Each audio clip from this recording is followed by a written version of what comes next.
Hai semuanya, bertemu lagi dengan saya, Dr. Sandra Lango, spesialis penyakit dalam konsultan rheumatologi dari Siloam Hospital Lipo Village. Kemarin, dalam video yang pertama, saya sudah membahas tentang diagnosis lupus dan bagaimana kami dokter rheumatologi menegakkan diagnosis lupus. Pada video yang kedua ini, saya akan membahas tentang pengobatan lupus. Prinsipnya adalah pengobatan lupus ini bisa berbeda antara satu pasien dengan pasien yang lain. Jadi jangan bingung soal ini. Karena ada beberapa faktor yang mempengaruhi jenis obat yang dipilih pada Anda dan dosis obat yang diberikan oleh dokter pada Anda. Faktor yang pertama adalah berat ringannya lupus Anda. Pada kondisi berat, dosisnya mungkin berbeda. Pada kondisi ringan, dosisnya mungkin lebih kecil.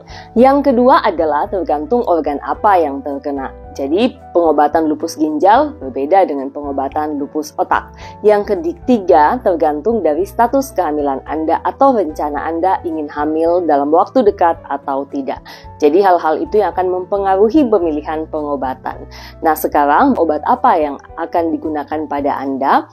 Obat yang digunakan pada lupus sudah ada panduannya dari berbagai organisasi rheumatologi dunia, misalnya ACR, EULAR dari Eropa, atau dari Perhimpunan Rheumatologi Indonesia, APLAR dari Asia. Jadi ada suatu pedoman yang memandu bagaimana seorang dokter melakukan pengobatan lupus. Pedoman ini tentunya dibuat berdasarkan berbagai penelitian yang sudah ada. Obat-obatan apa yang bisa diberikan seorang dokter rheumatologi pada Anda? Ada banyak jenis obat lupus. Yang pertama yang mungkin sudah Anda kenal adalah kortikosteroid.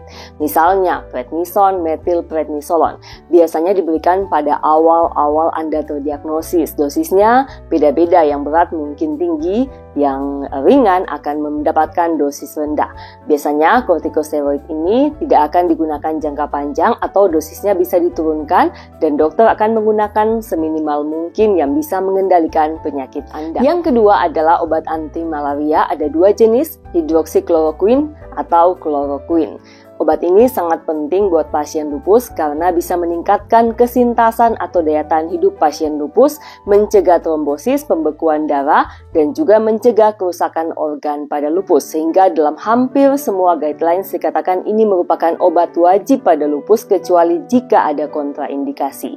Yang ketiga adalah imunosupresan. Imunosupresan banyak sekali jenisnya. Misalnya mycophenolate mofetil, azathioprine, cyclosporin, methotrexate. Obat ini biasa diberikan pada Anda jika penyakit Anda tidak terkendali dengan kedua obat sebelumnya atau memang ada gangguan fungsi organ tertentu, misalnya pada lupus ginjal. Pemilihannya tergantung dari organ apa yang terlibat. Kemudian ada juga beberapa obat-obatan khusus. Ada yang Anda kenal sebagai obat kemoterapi, misalnya siklofosfamid atau rituximab. Ini biasanya digunakan pada lupus yang lebih spesial lagi. Jadi misalnya tidak membaik dengan obat-obatan yang awal tadi, tidak membaik dengan imunosupresan yang sudah diberikan pada Anda. Nah, saat ini juga dengan perkembangan pengobatan lupus ada banyak obat baru, beberapa belum masuk di Indonesia. Misalnya antibodi monoklonal, belimumab, anifrolumab, dan juga ada obat yang baru yang di-approve untuk lupus ginjal yaitu voclosporin. Pada prinsipnya adalah teman-teman harus mendapatkan pengobatan yang sesuai guidelines ini dan tergantung panduan dokter Anda. Yang penting adalah teman-teman jangan putus obat dan jangan memberikan kesempatan pada lupus Anda untuk merusak organ tubuh Anda. Saat mendapatkan pengobatan, Anda harus melakukan follow-up yang teratur dengan dokter Anda. Dokter akan memantau apakah pengobatannya sudah cukup efektif ataukah obatnya harus diganti. Pada saat kondisi Anda membaik, biasanya dosis obat akan diturunkan secara perlahan. Nah, bagaimana dengan suplemen? Anda mungkin mengenal berbagai jenis suplemen. Suplemen bisa saja diberikan pada pasien lupus tergantung indikasinya.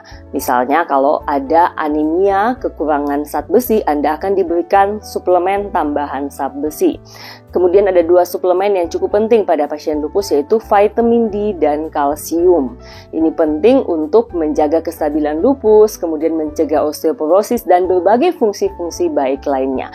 Namun yang Anda perlu ingat adalah suplemen seperti vitamin D dan kalsium bukan obat lupus. Ini hanya merupakan suplemen. Artinya suplemen adalah hanya merupakan suatu tambahan. Dan diskusikan dengan dokter Anda sebelum memulai suatu satu suplemen baru yang tidak diresepkan oleh dokter Anda. Teman-teman, semoga teman-teman sudah paham bagaimana atau obat apa yang akan digunakan pada pasien lupus. Pesan saya, selalu berkonsultasi dengan dokter ahli untuk pengobatan lupus Anda.